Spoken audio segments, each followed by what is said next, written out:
Like, Get wait, someone come to on. come to JD's house and like threaten him with Yeah. chains and a What do you bat or mean? something. Not that I want bad things to happen to JD. I just No, want certainly not. interesting things to happen. I think it'd Come be on. funny if JD, if they came to his house and they were like, you must stop doing this to the Secretary of State. And then JD just like put on his auctioneer hat and he said, "Partner, you better don't go. Hey, I'm partner. gonna auction off the highest, the lowest. I'm gonna auction off butt kicking to you today, sir." And he just, and then they got so threatened by his visage that they left.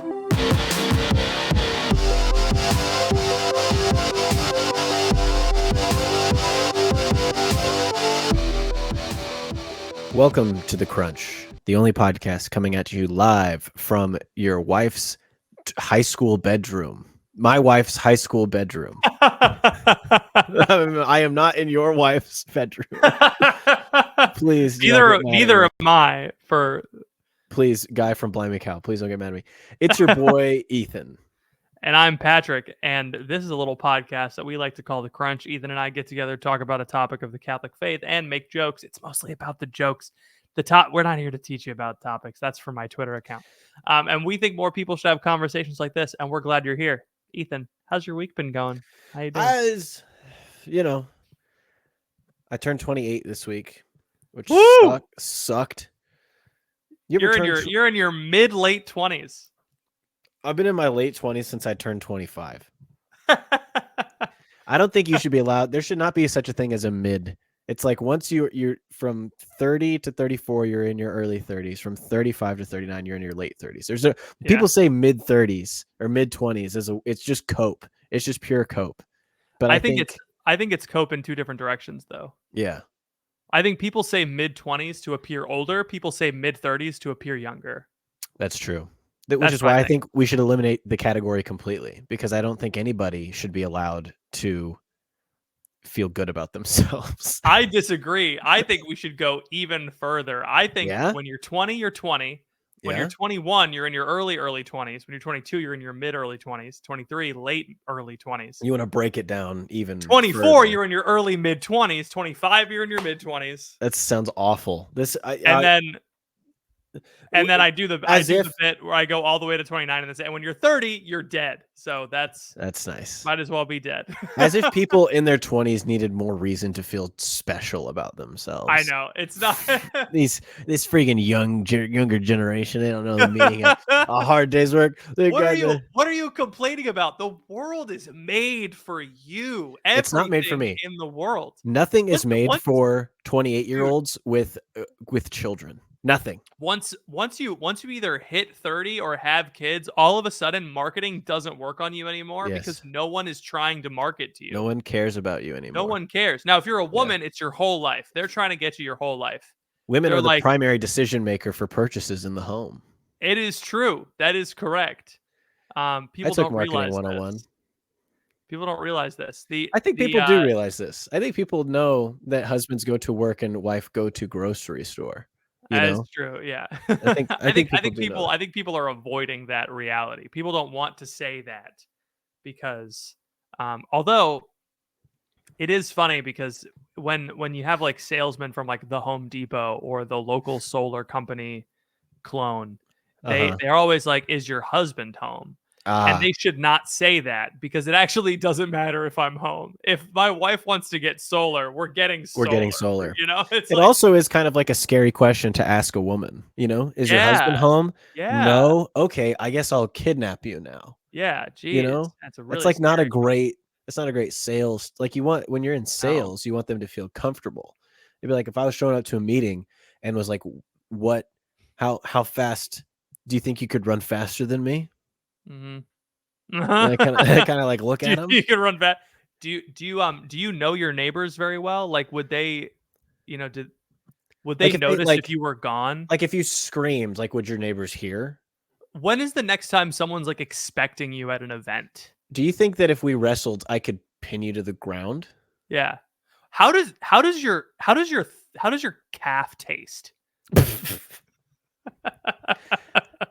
And it's like, I was like, how dare you ask that? And he's like talking about your cow that you have in the backyard. Do you like veal? Are you a fan of veal? I've been running some bits. I'm at my in-laws, so I've been running these bits, and my brother-in-law was talking Just about. cooking them. I've just been cooking them, dude. My brother-in-law was talking about how he was at the dentist, and he was like, "Oh, it was so cool. Like when you go to the dentist, they have these little like teeth facts, and it like tells you. Like I just learned this thing. Like, did you know that an elephant's molar is a foot wide?" And I was like, what if randomly in the middle of 100 teeth facts, they just had like a random like war crime statistic? Like during World War II, 50 million Russians died in the gulag. And then it's like, your enamel can't grow back. It just switched back over.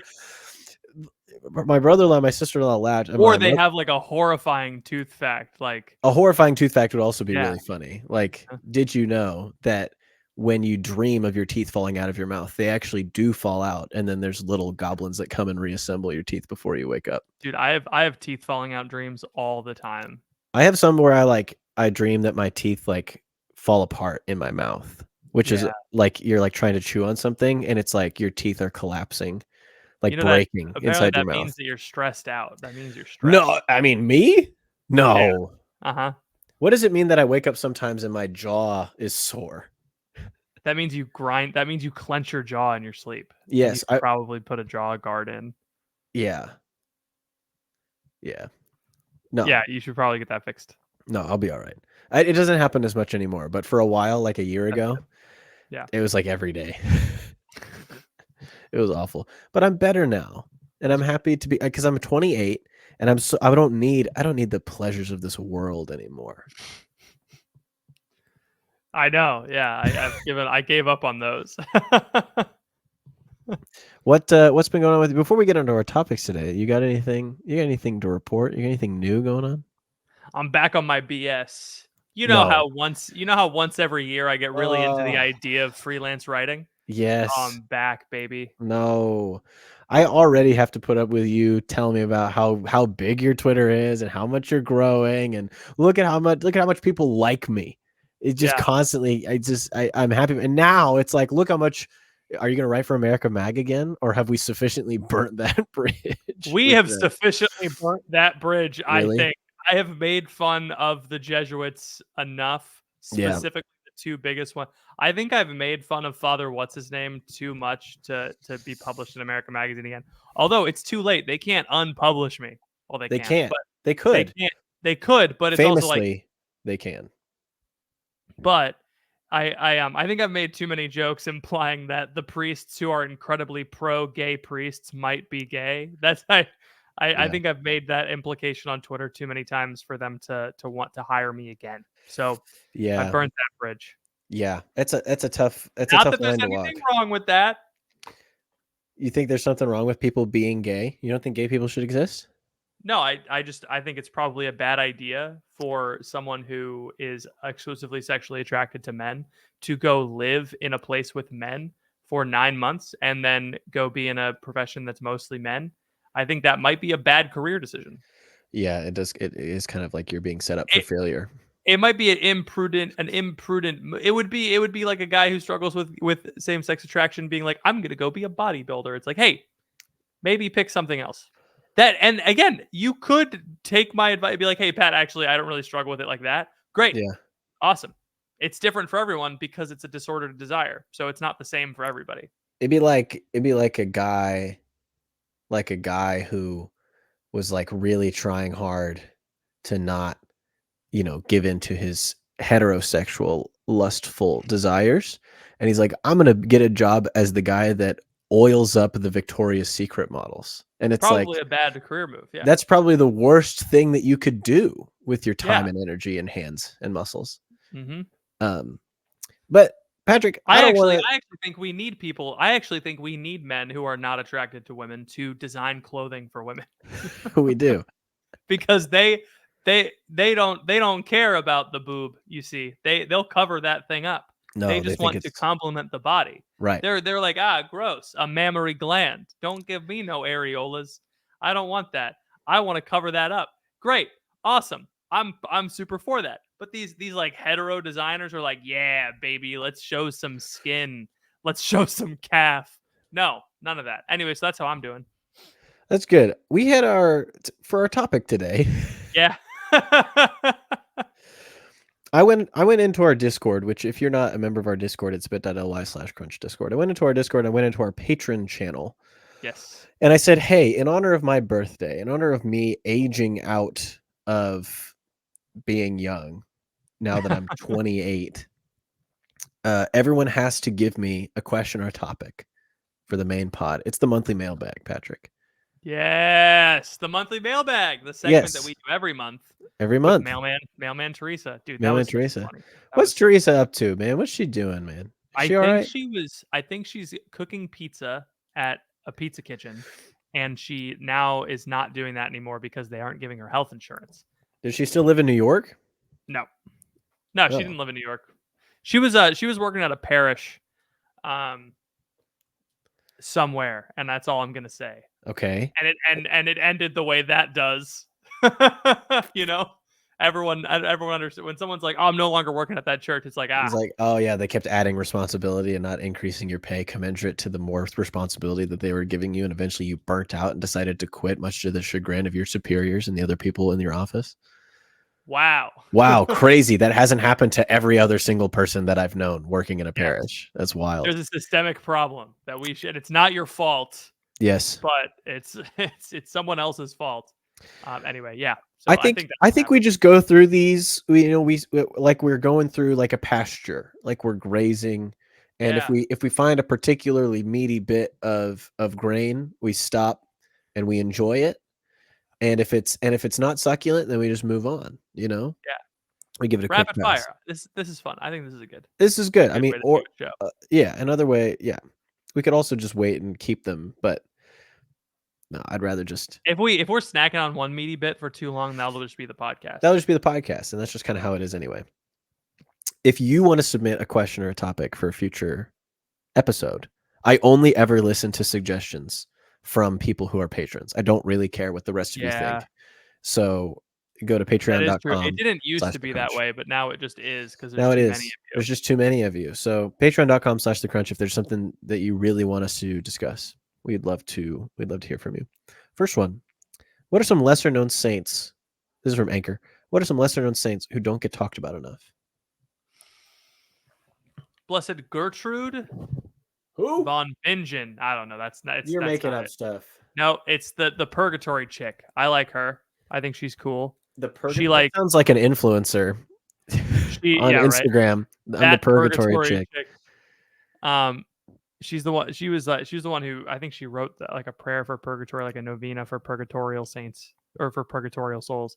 But she was like, I want to take on all the suffering I want to take on all the time in purgatory from people. So what she did was she was like, I'll take on this person's time and I'll apply it to my own time in purgatory. And then the story goes that she got to purgatory and God was like, no purgatory for you. And she's like, but I took all that time away. And he was like, they were praying for you when they got to heaven. Whoa. So you took on their purgatory time, but they prayed it away. And I was like, wow. While you were on earth. Prayed the time away. That's great. Mm-hmm. And what's her name? Gertrude something. Gertrude. Look up St. Gertrude something. For me, mine is maybe this one is pretty well known, but I had to look up his name, so that to me means that he's not that well known.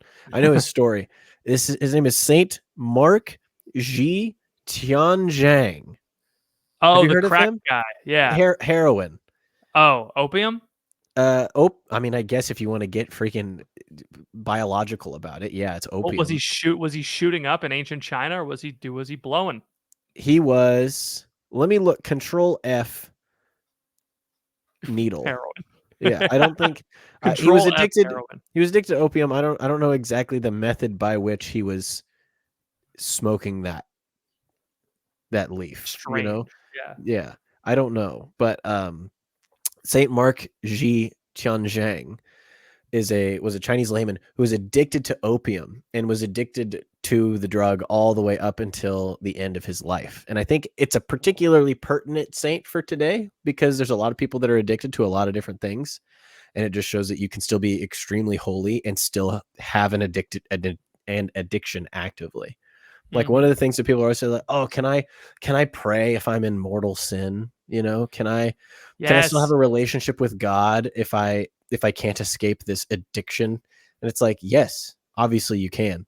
Just constantly seek out the sacraments, constantly seek out reconciliation and pray and just like let God take care of you instead of trying to think like, oh, I have to be the one to beat this addiction. And then once I beat this addiction, then God will be allowed to let me be holy, which is like so prideful and annoying. But I think this guy, that's something that I had to overcome with like someone in my life who had a very severe addiction. Was like he started drinking when he was 16 years old.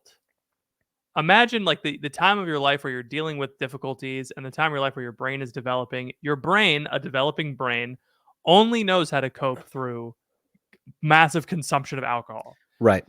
Of course he's going to be an addict. Is it his fault? When he was 16, he didn't really know what he was doing. Is he really culpable for that? All right. So it's like you just got to have mercy on others. You got to have mercy on yourself. Addiction's a thing. Whatever. We move on. We live and we learn. This guy was also barred from receiving communion because of the scandal. And he just like dealt with it, which is kind of funny given when we were all barred from receiving communion like 3 years ago. Everyone was like, I can't believe this is ridiculous. It's like everyone started losing their minds. But this guy, it was like targeted at him specifically. And he was still like, okay, shmeep shmop. Unjustly. Unjustly. Barred, right. Yeah. And then he was still able to be holy. So maybe think about that when your precious traditional Latin mass gets restricted.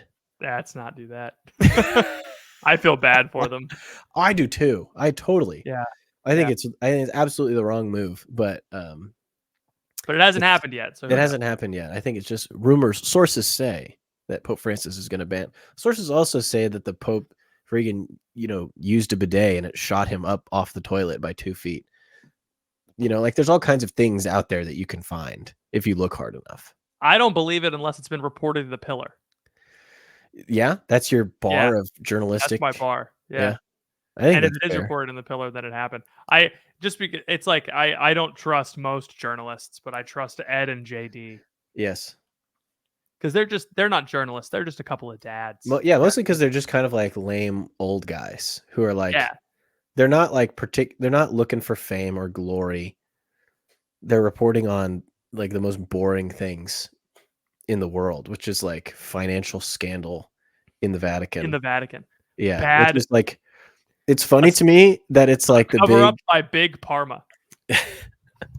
It's funny to me that the big, like the London building scandal or whatever, is the total amount of it is like 100 million euros, which is just like in the grand scheme of global finance, that's just like not that much money. And so obviously it's a lot. It's like you and me, but it's so funny. Like, it's 100 million euros. It's like, okay, that's compared to like the EU. Yeah. It's just a drop in the bucket. For those of you who don't know what we're talking about, there was a financial scandal where basically the Secretary of State, so like the number 2 guy in the Vatican, was dealing with he owned property and he was like mismanaging it or something, and he was basically using Vatican funds to purchase property and enrich himself. Okay, and so our two friends Ed and JD from the Pillar, they've been on our podcast before. They've been reporting on this for months, and it eventually broke, and this cardinal was put on trial. He was eventually convicted. He was fired, I think. I don't know what happened in the end, but like it came out and they were like, oh yeah, the Pillar was correct. They reported all this accurately. But it was so funny because when they were reporting this, obviously the cardinal was like, you're reporting something like my scam. I gotta silence you. And so he DMs Ed on Twitter and starts trying to make him feel bad about himself. And I'm like, we can't even have cool scandals anymore. I know. Why are you're one of the most powerful people in the church? Put out a hit. Yeah. What are you doing? Like, get someone to come to JD's house and like threaten him with chains and a bat or something. Not that I want bad things to happen to JD. I just want interesting things to happen. I think it'd be funny if JD, if they came to his house and they were like, you must stop doing this to the Secretary of State. And then JD just like put on his auctioneer hat and he said, partner, you better don't go. I'm gonna auction off the highest, the lowest. I'm gonna auction off the butt kicking to you today, sir. And he just and then they got so threatened by his visage that they left. The Cardinal also had funds tied up in a Parma ham production company, which is why I made the big Parma joke. I thought it was funny, but it just goes to show you, Ethan. Yep. Trigger fingers turn to Twitter fingers. You're getting bodied. Never mind. I'm gonna stop there. Anyway. Next question. What's a hobby you wished each other shared? Oh, like what's a hobby that I wish you had and what's you wish a hobby I had? you wish the other co-host shared with you? Yeah. I wish that you shared my love for actually I don't know. That's a good question. Do you wish I was more of a gamer? That was actually going to be the thing that I was going to say, because I think it would not only be something that we would enjoy together, but I think it would be content for our audience. Yeah. I'm just not a gamer. I'm just so not. the I'm fact not that about you're that. the fact that you're not a gamer makes it very difficult to make any type of gaming content. Yeah. So I wish that you shared my love of stand-up comedy. I know you share my love for it, but I wish you had also done that when you were younger, so that we could bond over that. Yeah. It's one of the things that's like, I need to face reality one day and just admit that I need to try it. I think you need to do it. It'll be so fun, and then you'll have so much more in common with me, and then we'll be able to bond over. I don't think. Oh yeah, doing open mics. I don't think. Yeah, man. You doing open mics for 3 months when you were in high school counts as you doing stand-up comedy. It wasn't 3 months. How long was it? It was like a year and a half. It was like a year? Well, yeah. I mean, is that really the thing that's holding us back from connecting on a deeper level? No, okay. It's not. Yeah, and then I continued to do it in college. I did it off and on in college, but really like when I would come home for the summers, I would do it, and then every time there was like a talent show at school, I would do stand up because everyone else was doing singing and playing the same 4 chords on guitar. Mm-hmm. And I was like, I'm just gonna absolutely cook this audience.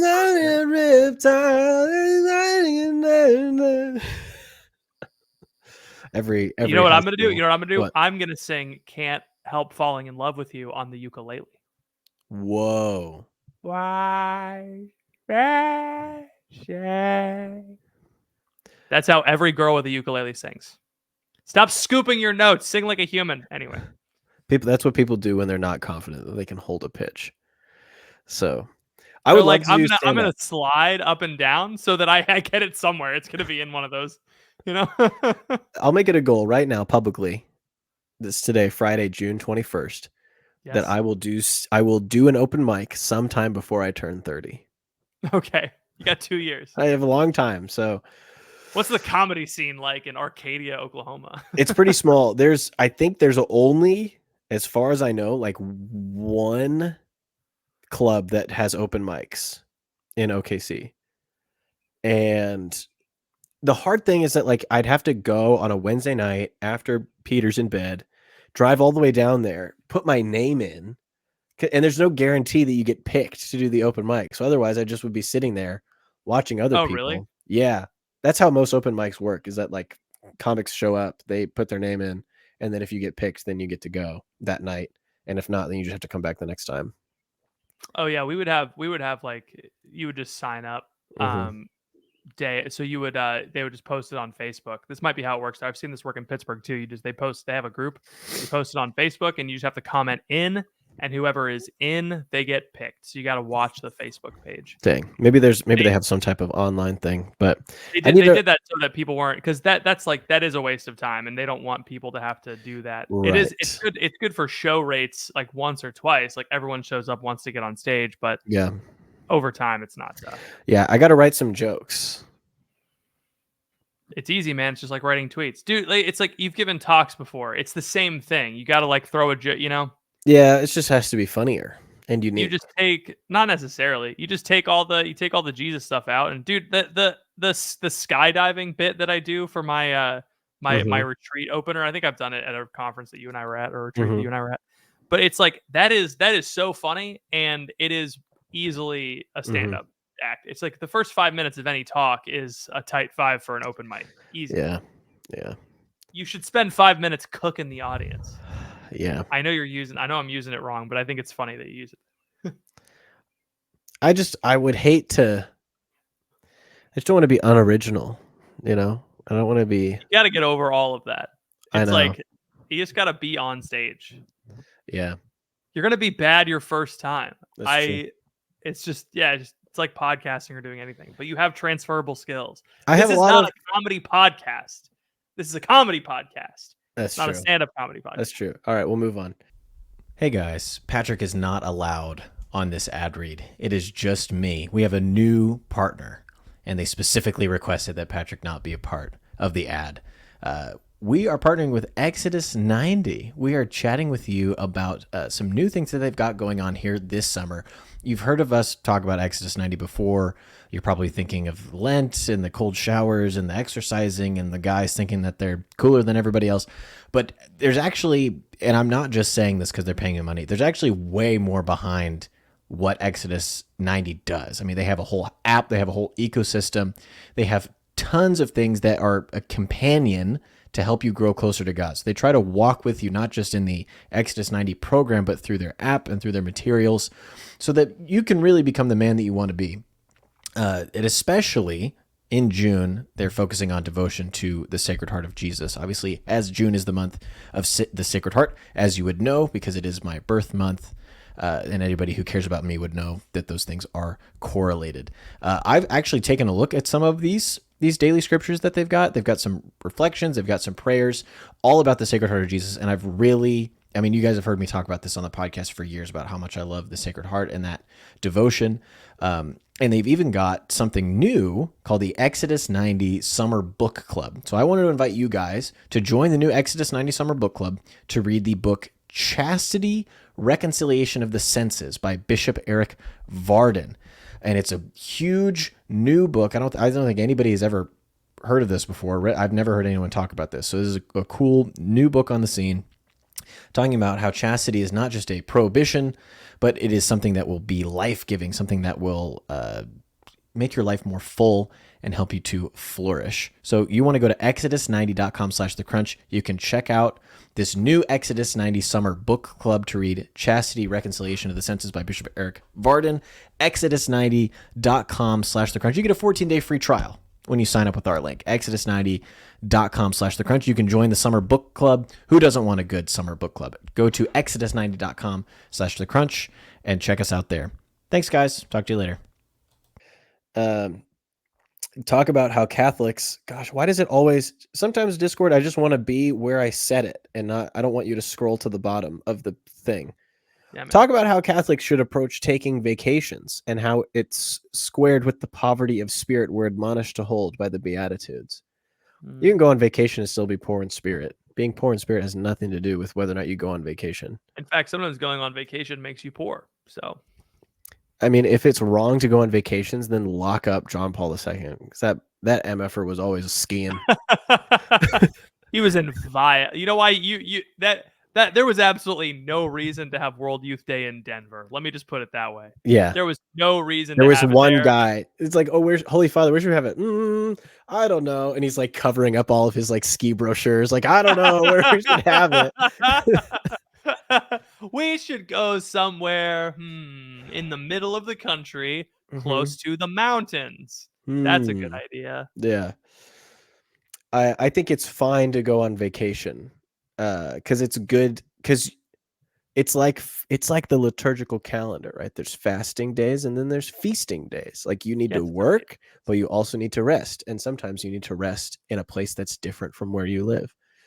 St. Therese of Lisieux's family, they would go on vacations all the time. Like, it's not like there's lots of very, very holy people that go on vacation. So you can go on vacation and have it not break the bank. There's ways to do it. Yes. You can also go, like, it's not wrong to go to an all-inclusive resort, in Mexico or whatever. Like, it's just easier sometimes. Yeah. So you need to not get tied up on those types of things. St. Augustine said, the world is a book, and to not travel is to only read one page. So you must travel. You must go see things. But he also lived in a place that was like a 20th the size of America. So you can going to the next state over or the next town over does count as traveling. I think we need to lower the bar for what counts as traveling in our minds. Because I was like, man, I didn't really get to travel much before I had kids. And I was like, oh, wait, hold on. Never mind. There was that one time and that other time and that other time and that other time. I was like, I got to see a lot of America. I just didn't get to see much of the world, which is fine because the world is stinky. It is. Oh, and we've been. And it is Heathrow. Heathrow. I had an English breakfast I did, and I was in the airplane bathroom for 4 hours. You've got a license to take a dump in the loo. Or you got a license to sleep on this park bench. You got a license to drop a green bean on your iPad. Nice. I was surprised how funny the flight attendants thought that bit was. I thought they were going to get offended. Did you tell that to them? You did it in front of them. I did not look a flight attendant in the eye and say, "I dropped a green bean on." No, sorry, you did it. You did it in front of them, and the flight attendant, the guy flight attendant, thought it was really funny. He did. Okay. Yeah. So he just heard me saying it. He overheard. Yeah, but you did it while he was like pulling the cart past you, and I was like super embarrassed on behalf of you because you turned around and looked at me through him and were like, "Hey, Pat, I dropped a green." You sounded like John Lennon. That's what you sounded like. That's probably why he thought it was funny. Probably thought you were making fun of the John. The John? Is that? Yeah. We have the Don and they have the John. They have the John. Anyway. Yeah, I think it's fine to go on vacation. Don't overthink it. You're allowed to enjoy the things in the world. To not enjoy the things in the world would be, I don't know, go be a monk if that's what you want to do. But you're not a monk because you have a family. So anyway, let's see. Most helpful and most annoying baby/kid gifts you've received. Anything that makes noise. Yeah, buttons, lights, whizzing, whirring, gizmos, who's its, what's its, those types of things. No good. And then most helpful. I don't know. What was a helpful gift you received? Diapers. So I don't have to purchase them myself. Because when I bought diapers for the Sharappas when they had their Prager Kegger, which I meant to do for Josie, but I completely forgot to do. That's all right. I was like, oh, this isn't bad. I was like, yeah, it's a bit expensive, but it's a big old box, $30 easy. And then I had to buy them. And dude, Regan, he hooked us up. Like he donated to the diaper fund, and we ran off that diaper fund for like a minute. I remember like we had that fund in our every dollar, and I was like, "That's the Regan fund, baby." So the Kings, you're a bunch of kings. Shout out to the King family, Canadian legends. Yeah, I think you can never run out of diapers, and if you have enough newborn diapers, then get some size 1s, and if you have enough size 1s, get some size 2s. Like. They last forever. They don't expire. They're not Carsons. Right. So diapers and then wet wipes. You're always going to have clothes. So like, and all those little things like a special pillow and the special carrier and the special whatever. It's like half that stuff you realize that your baby doesn't like and you end up returning it or giving it away anyway. Every baby needs diapers. No one needs a wipe warmer. No one needs that. Right. That baby is going to have a cold butt like a man. Right. It's going to teach him how to suffer. Leo has started to take deep breaths when we wipe him because a couple of months ago he had like a rash, sad boy, and it hurt to wipe, and so we were like, take deep breaths, and he take deep breaths, but now he does it every time he gets a wipe. Nice. That's good. It sounds like he's suffering every time. Anyway, it's funny. But so it's hard to talk about baby stuff because it's like, oh, I got the Bombo, but I thought it would be better to get the Pongo instead of the Bombo. And the Bompy is my favorite. I like just listening to women talk about these things is like probably what it's like being in an office, on all of your different like. Did you do the quarterly down statistics on the Anderson report? Yes, I did, boss. I don't know what that means. Yes. And then women are like, oh, I switched the boppy with the bloppy, and it made all the difference in the world. It's like, oh, I'm really glad that you did that. I'm glad. Good. Awesome. Thank goodness for the bloppy. Where would we be without it? Tell everyone? Should we throw a party? Should we invite Bella Hadid? It's like white women realizing that people 100 years ago didn't have the bloppy.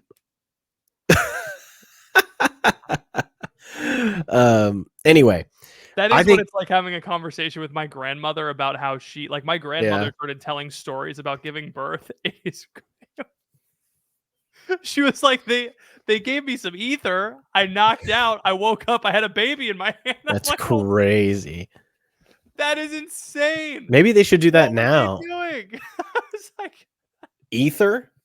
Is that even legal to use anymore? I don't even know what that is. That's what the hillbillies cook up in them Kentucky hills. You know, you stumble across a guy whipping up ether and he sells it to the local hospital. Oh man, yeah. Well, it's just funny. It's just funny because my grandma's like pushing 90 and she had kids in she had kids in the 50s. My dad wasn't born in the 50s, but she had kids in the 50s. Yeah. And so like it's interesting to hear her talk about story. But her and my wife had like a super long conversation about labor and delivery. And I was like overhearing some of this and my wife was like, whoa. Like what back in the 50s, it wasn't like today they have the Blompy and the Blippy and the Boppy. Right. But back in the day, it was like they had devices like the Birth-O-Matic, you know, was the things that women were buying. No, they just had like they just knocked you out and then they just, you know, hooked up a vacuum to you and just sucked the baby right out. Yeah. And it worked like, most of the time. And it worked most of the time. It was great. They were like, truly, this is the future. They light a cigarette in the room. Yes. They give the baby a cigar. They give the baby a cigar to toughen it up. Congratulations. You made it. Oh man. It is crazy to talk about things like that because we talk about we talk about the ancients being so backwards. But it's like they weren't doing stuff like that, you know? They weren't like some of the stuff. If you look at like the trendy stuff now, like natural birth and you know midwife centers and that sort of thing, and it looks a lot like things did in the 1700s and before with like home birth and that sort of thing. And when you like it, so it can seem kind of crazy, but then when you look at both of those compared to like 1950s, we're like, yeah, the woman doesn't need to be conscious. It's like, what kind of Frankenstein world are you living in? It's crazy. Holy cow. It's crazy that we won World War II, and then we were just like, all right, we could do anything now. We could do anything. We could do anything. We beat Hitler, so let's knock out the woman and hook her up to the Birth-O-Matic vacuum, and let's suck out the baby. I mean, because we can. That's because why we can. Yeah. Or it's so, I mean, and some of those remnants still remain where they're like, yeah, the baby's like a couple of days past when we thought it was. Let's just cut you open, take that thing out. You know, it's like, no, hold on, whoa, please take a moment. But yeah, at our hospital, we moved from a very amazing healthcare provider area in Pittsburgh to a not substandard market, I would say. Because everything up there is like UPMC and Highmark, and it's like two world-class hospitals. Pittsburgh is one of the largest healthcare centers in the country in terms of research and dollars invested in healthcare.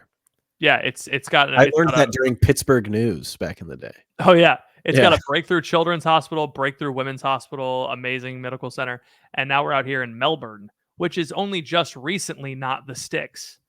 So it was the Sticks 50 years ago. Yeah. Anyway. Yeah, being close to a good hospital is underrated. I miss the 50s, man. Yeah. Back when you could give a baby a cigar, but now you can't. Yes. Because of woke. Because of woke, they've ruined it.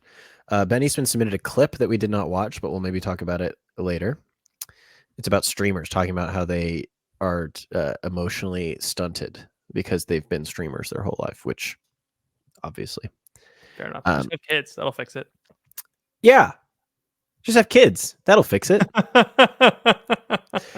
Talk about your dads and their influences on you. And if you can already see those influences in your sons, that would be cool to hear too. I can tell you my dad's influence on my son if you want. Sure. My son now, when he's eating, opens and goes, ah, and shows. That's my dad's influence on my son. Yeah. Yeah, it's been cool to see my dad be a grandpa. That's cool. That is the neat thing is seeing the evolution from dad to grandpa. Yeah, because it's all the fun things about dad, but none of the like disciplinarian things. Right. And you gotta remind him too sometimes where it's like, it's okay. Like you don't have to tell him. I'll tell him. I'll tell him when he's doing something wrong, So you get to be grandpa. Like right. you get Because to it's be still like he's still dad and he's still like our dad. So he's still kind of like, oh, we gotta make sure that I'm doing the right thing. And like by trying to help discipline my child, it's like this weird, like I'm gonna be your dad in this moment. But it's like, hey, you just sit over there, read your book, I'll parent the kid. You just need to read the book to him when it's time to read the book. You give me a play-by-play later. Like you can help me watch the tape. Yeah. Film. And then we can work through this. But it's especially because like when dad tries to discipline Leo just gets confused. He's like, hold on, I'm not supposed to get in trouble at Bop's house. He calls him Bop. He's like, I'm not supposed to get in trouble with Bop. I'm supposed to get in trouble with dad and with mom, not with Nana or with Bop. So Peter calls my dad Bop Bop, which is funny. Nice. Leo calls my grandpa Bop Bop. Like when he sees photos of my grandpa, he goes Bop Bop, and I'm like, yeah. Dude, it's so hard to keep track of all these freaking names for like my parents and Emma's parents. So it's like my mom wants to be called Gigi, Emma's mom wants to be called Mimi, and then we call Emma's dad Papa, and then my dad is Bop Bop, which is the only one that's organic because that's just what Peter called him. Yes. Right. Yeah. But the rest of them are these like manufactured names. I'm like, back in my day, we just called them grandma and grandpa. And grandpa. Yeah, and we're not sticking with Bop. When Leo can say grandpa, he's saying grandpa. I'll tell you that much. But, it is helpful because I think we're both in the situation where we had the first grandkid for both sides. Is that right? Hold on. My wife has texted me. Oh. Uh-oh. Ah. Uh-huh.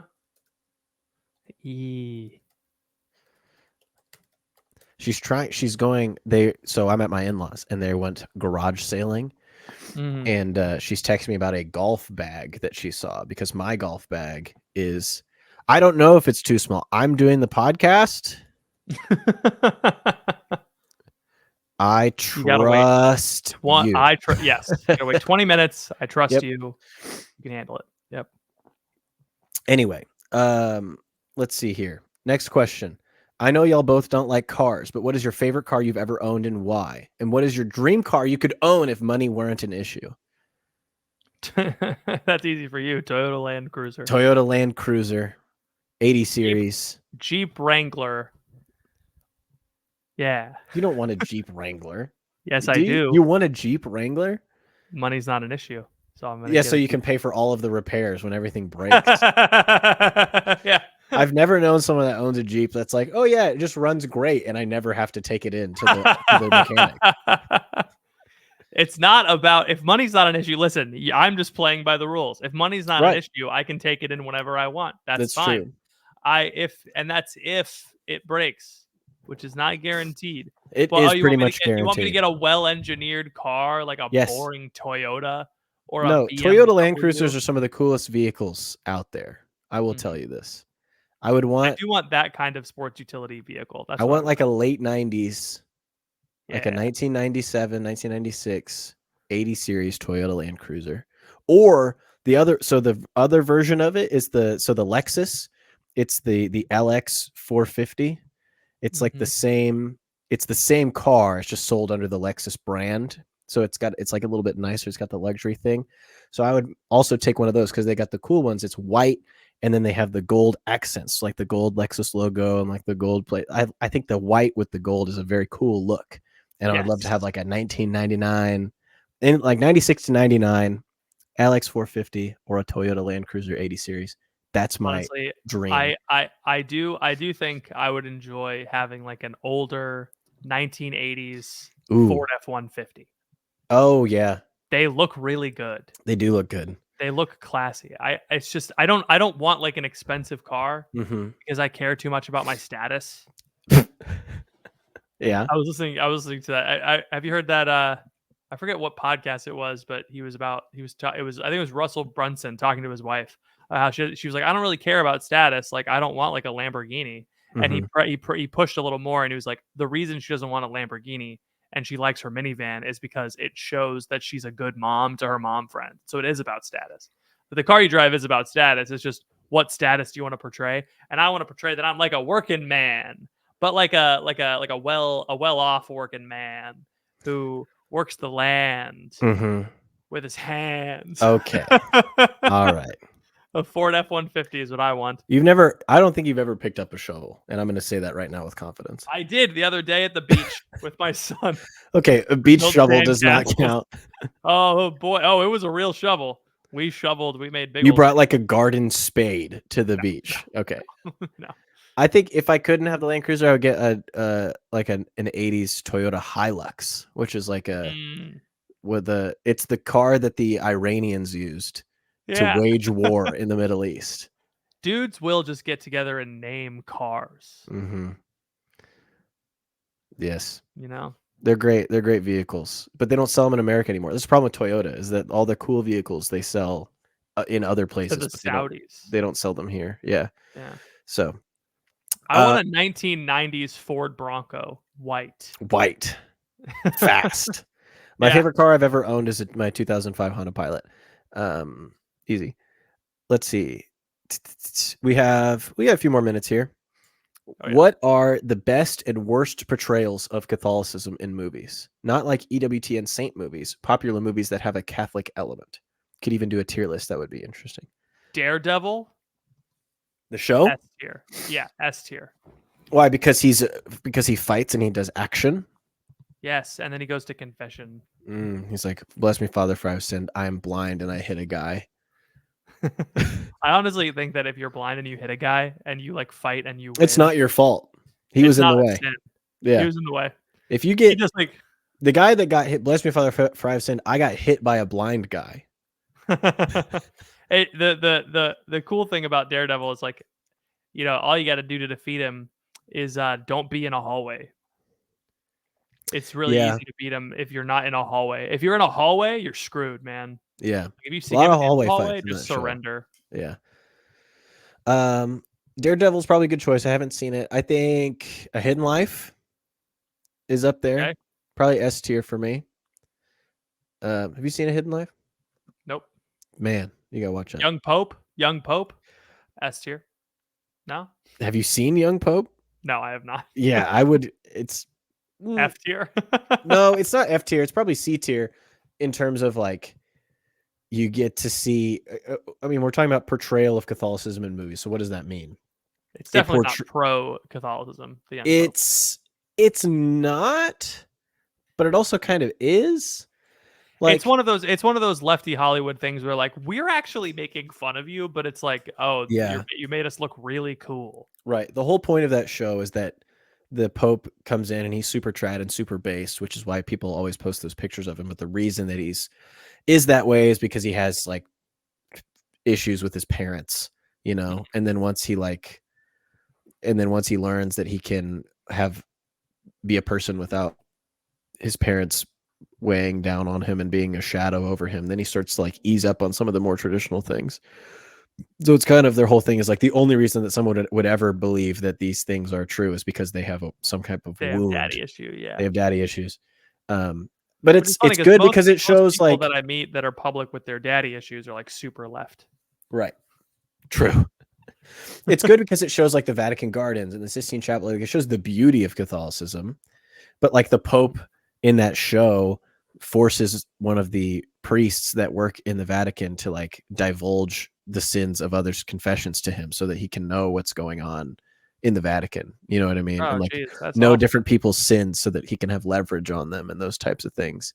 So it really just shows him as like a Machiavellian power struggle more so than like the actual, I mean, an actual accurate version of the Vatican would be much more. I mean, they get kind of like the backbiting and like the gossip right, because I assume that's what the Curia is like in real life. So that's why it's C tier, because some of it's like, okay, that's probably accurate to how it really is. There's others of it that's like, okay, even like a bad pope wouldn't be like break the seal of confession, and even a power hungry priest probably wouldn't do that, you know? Yeah.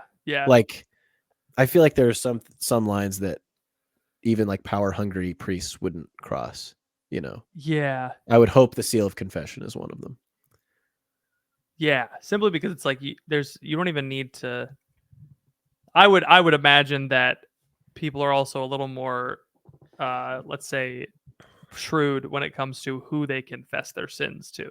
Yeah. You know, Right. like I'm not going to the Secretary of State that I work with every day to confess my sins, Yeah. you know, or that would recognize me. I'm going behind the rail, baby. Yeah. I'm using It was a voice Franciscan too. It was like he was making a Franciscan do all these things. It was all crazy. That's horrible. I think probably The Exorcist. People say The Exorcist is a good portrayal of how a priest would deal with like some type of demon. The worst one was The manifestation. Conjuring. Did you ever watch The Conjuring? The Vatican sends its top exorcists, a married couple. Right. It's just so funny. I like, we watched it at a friend's house and I was like, I'm sorry. That and they're like, Patrick, stop, you're ruining the movie. I'm like, the movie is ruining the movie. There's it's like they didn't even Google what an exorcist is. Sometimes I imagine watching a movie with you like that, and I think I'm glad I never had to do that. But it's like, but it's inaccurate. We know. Watch the movie. It's just so it's like I'm not being like no, this movie Patrick stands up in the middle of the movie. He's like, oh, did you guys know that? But it's something that's so blatant. It's like you should know that. You should know that in the Catholic Church, lay people don't perform exorcisms alone. Right. You should at least know that. If I was like, oh, this movie takes place in 2007 and they're using the old rite of the exorcism prayer, shut up. No one cares about that. But it's like, it didn't have to be the Vatican. You could have been like, oh, this church sent their exorcists, and I would have been like, all right, cool, fine. I'm sure there's some Pentecostals who get real uppity and they're like, I'm gonna go fight the devil. And it's like, all right, well, your funeral, I guess. But anyway. I think the movie The Mission is pretty good. Okay. It's about a mission. And they all die. Bummer. For greater glory. Graham Greene? For greater That's glory. Power and the Glory. For greater glory. Yeah, it's the movie about the Cristeros. Oh, yeah, I'm sure that's good. I haven't seen it. That might count as EWTN movie. Yeah, probably. The Mission has Robert De Niro in it, which is pretty good. Calvary, but the priest that the gets Irishman told in confession that he's going to get killed in 7 days. That's a pretty good one. The Irishman is fine. Most of Scorsese's movies are The Silence. I really thought Silence was great. I'm like one of the few people that actually likes Silence because everyone's there was Catholicism in The Killers of the Flower Moon. Was there? I didn't see it. I haven't seen it. Yeah, the Osage are Catholic, or at least most of them are. Nice. And they don't portray it as like, oh, those colonizers took over the, because they still use some of their tribe's traditions in their Catholicism, but their priest is like an Irish guy who gives good counsel to the main character. Yeah. There's probably that's more, all I got. Those are the ones that come off the top of my head. Let's do one more. We wrap up. Yes, sir. If you were each given $100,000 to spend on making the crunch better, what would you do? I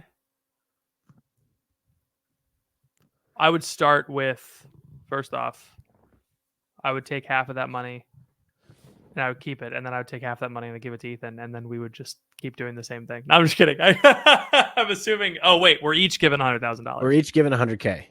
Yeah. Okay. So I would try to take as much like of the daily busy work off my plate as possible. So like I would we have that plan. I would just do the plan. I would start with, trying to hit 100K on Instagram and doing a nicer job with filming our YouTube videos. I think that would be, I would hire someone to cut up our podcast into clips on YouTube, post those, and so that we have more discoverability. I think I would put that money into discoverability. I think I would just pay each of us $100,000 a year to do the podcast for 1 year.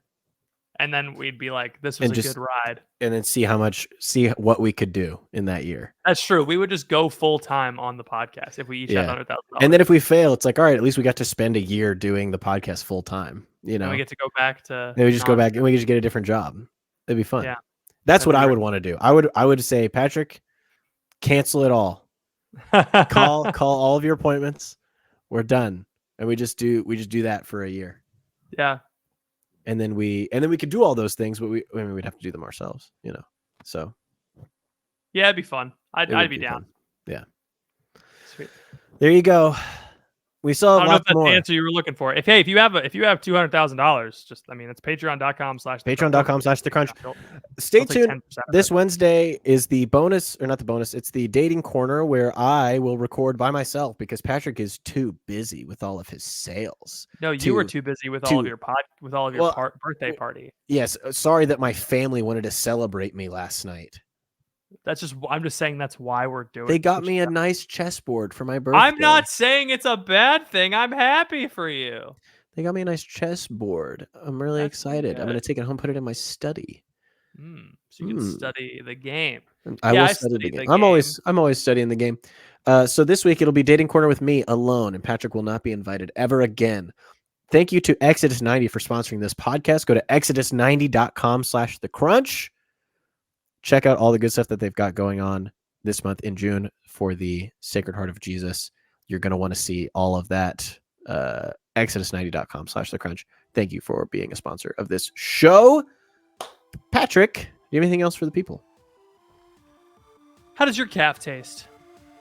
Thank you all for listening. Please pray for us. We will be praying for you, and we will see you all next time. Next time. Bye. All right, I got it.